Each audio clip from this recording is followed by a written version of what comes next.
Hi, my name is JB Botello, and I chose to write about activity-based budgeting and why I think you should choose activity-based budgeting when doing your budgets. Um, in this presentation, I will be going over what budgeting is, first of all, just generally speaking, and then I'm going to be going over what activity-based budgeting adds to budgeting, um, and then what some disadvantages and some advantages are for doing activity-based budgeting, and why it is the way it is today. Um, and then ultimately, I'm going to go over why I would choose activity-based budgeting over, let's say, traditional budgeting. Now, budgeting. It's a financial plan to make sure that you don't go, your expenses don't go crazy. You know, we all have our own personal financial budgets um, to avoid overspending in our personal lives.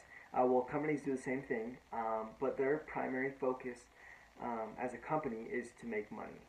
And because of that, their budgets are a little bit more important than ours and a little bit bigger and more complicated than ours. And because of that, um, a method was introduced called activity-based budgeting back in like the 1990s ish. Um, and this is where you combine your budgeting with activity based costing, basically. You combine budgeting with the cost allocation methods found in ABC. So basically, you assign costs to different activities rather than just your costs going to your units. Um, so this will make it way more specific to each activity and not just your units, like I said before. Also, your cost drivers are then um, added to your predictions of future numbers, and you combine those to get your basically your future costs, your budgeted future costs. Now, when it comes to advantages, ABB is going to be way more accurate, a way more accurate representation of what costs are going to be assigned to which units. And there's also, you can further refine your cost drivers as much as you'd like in order to fit your needs.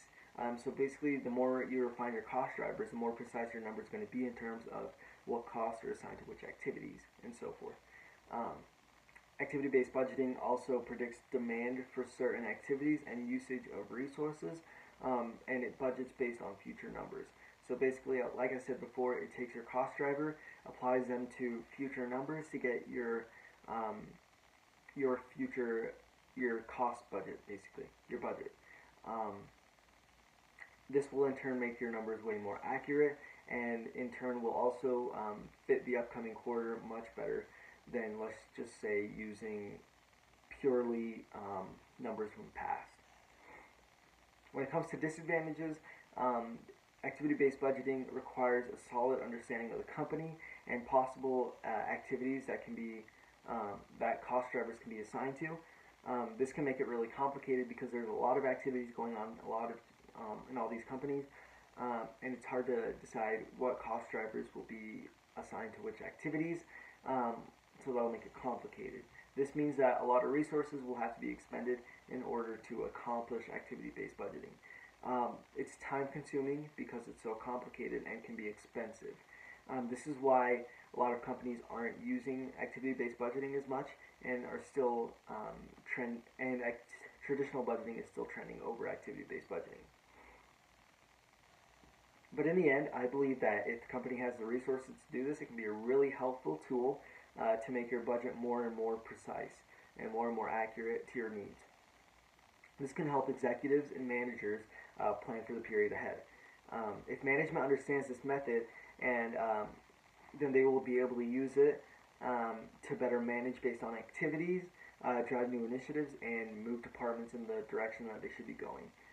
Ultimately, I think that activity-based budgeting is the way to go, but it's not always easy for smaller companies because they don't have the resources to expend. So if you are a bigger company and you need better numbers, this is definitely the way to go.